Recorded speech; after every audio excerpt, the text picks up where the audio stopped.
This is called Crossover, and usually I use this game during our Invasion Games unit. So what do you need to play? Your gym and split it into two.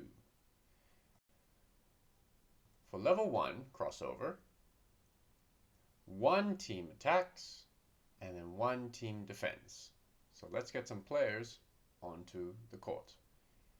Red team are on the left hand side and blue team on the right. We will call the red team, they will be the defenders, so they're getting into a defensive position, with the blue team being nominated as the attackers. They come forward towards the midline and get ready to attack. The red team cannot tag the blue team until that blue team player crosses over into the attacking red team side. Blue team attacks first, and once they cross over into the red team base and past that green line, they have scored. So they come off the court around the outside just to ensure for safety, and then they can rejoin. Another red team player will try and cross over, but gets tagged by a defender from the red team. That blue attacker comes off the court and then has to do 5 jumping jacks and get back into the game. And this continues for as long as you want. Generally, I play for about 3 minutes, and then the two teams switch roles, with the blue team becoming the defenders and the red team becoming the attackers. So let's look at level 2 now. Let's ramp it up a little bit.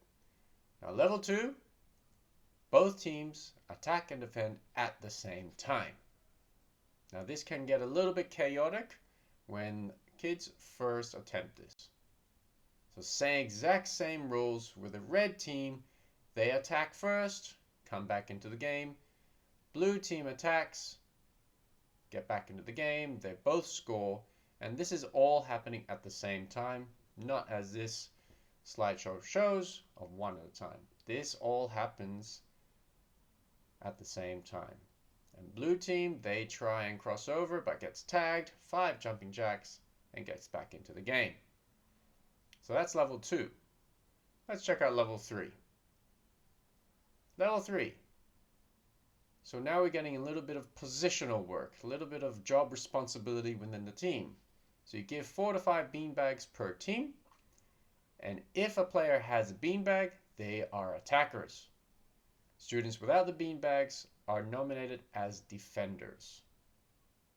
So same setup, gym split into two teams, both attacking and defending at the same time. Rather, they are now attackers with beanbags for both the red and blue team.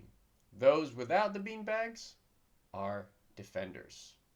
And you can see the defenders are getting into position with the attackers getting into their attacking position. So red team attacks, crosses over successfully. They score a point, but now they give their beanbag to a defender, and now that defender is now an attacker. Same thing happens on the blue team. That one scored, gives a beanbag to a defender. That defender gets into an attacking position, and then that attacker before is now a defender. So you keep switching those roles regardless of whether you are a successful attacker. So this one gets tagged.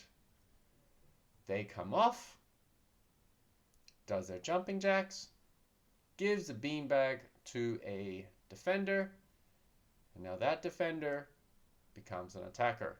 So the roles are switching consistently. So those are 3 levels. Further levels you can do. You can make it a little bit more difficult for the attacking team. Once an attacker has scored, that attacker is stuck on that defending baseline and needs to be rescued by another attacker. Or, rather than crossing over and scoring a goal by crossing the baseline, you can lay out several hula hoops to act as goals rather than crossing that back line. Another modification, rather than going by a certain amount of time, lay out 10 beanbags on either side of the playing area, and once the attackers have claimed all of those beanbags, that team has won. So that is Crossover Kuni from 21pe.com.